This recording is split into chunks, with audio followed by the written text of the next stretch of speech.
Welcome back to Auto Car Service, your go-to channel for everything automotive. Whether you're here for car reviews, maintenance tips, or deep dives into underrated vehicles, we've got you covered. If you love cars as much as we do, make sure to hit that subscribe button and turn on notifications so you never miss an update. Today, we're talking about a car that once had potential but faded into obscurity, the Premier Rio. If you're a car enthusiast, you might remember it as India's first compact SUV, but was it ahead of its time or simply a case of bad timing? Let's find out. The Premier Rio was launched in 2009, back when SUVs were still considered a luxury in India. At the time, compact SUVs weren't a trend like they are today, which made the Rio unique. It was introduced by Premier Automobiles Limited, a company known for iconic cars like the Padmini. However, unlike its classic predecessor, the Rio didn't leave a lasting mark on the Indian auto industry. At first glance,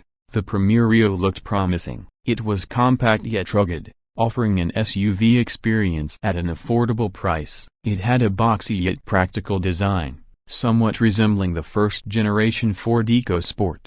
However, its real inspiration came from the Zotye Nomad, a Chinese car based on the Daihatsu Terios. This connection raised questions about originality, and many wondered if it was just a rebadged import rather than a truly Indian innovation. Under the hood, the Rio initially came with a 1.2 liters petrol engine, later joined by a 1.5 liters turbo diesel sourced from Peugeot. On paper, the diesel engine seemed like a smart choice. It was fuel efficient, had decent torque, and was ideal for city and highway driving. But in reality, it lacked refinement and felt outdated compared to competitors. The 5-speed manual transmission did its job, but it wasn't the smoothest in the segment. One of the biggest selling points of the Premier Rio was its affordable pricing. In a market dominated by sedans and hatchbacks, an SUV at a budget-friendly price was a tempting offer. However, Premier failed to market the Rio effectively,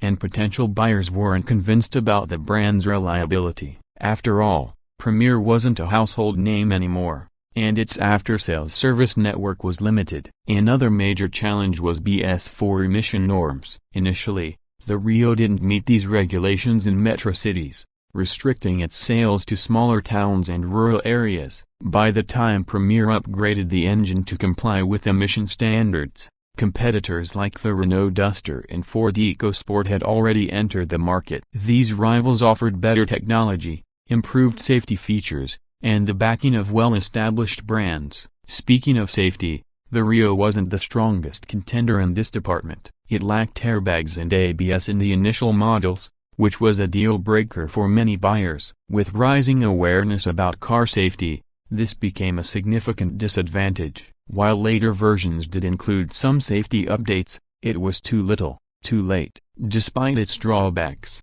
the Rio had its positives. It was fuel efficient, easy to maneuver, and had a high ground clearance, making it suitable for rough roads. Its compact size allowed it to fit into urban environments while still offering the ruggedness of an SUV. But was that enough to compete in a rapidly evolving market? Not really. By the time the Premier Rio was discontinued in 2017, the compact SUV segment had exploded with options like the Maruti Suzuki Vitara, Hyundai Creta, and Tata Nexon. These models offered better build quality, modern features, and stronger brand trust. Compared to them, the Rio felt outdated, and Premier couldn't keep up with the competition. So, was the Premier Rio a failure? In a way, yes. It had potential, but poor marketing, limited dealer support, and outdated technology led to its downfall.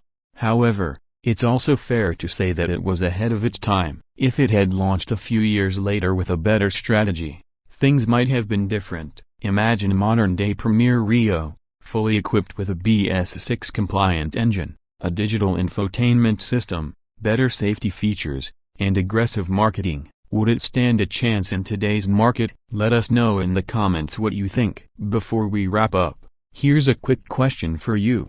If you had the opportunity to bring back an old car with modern upgrades, which one would you choose and why? Drop your thoughts below, and we might feature your answer in our next video. That's it for today's episode on auto car service. If you enjoyed this deep dive into the Premier Rio, make sure to give this video a thumbs up and share it with your fellow car enthusiasts. Don't forget to subscribe and hit the bell icon so you stay updated on all things automotive. Thanks for watching, and we'll see you in the next one. Until then, drive safe and stay curious.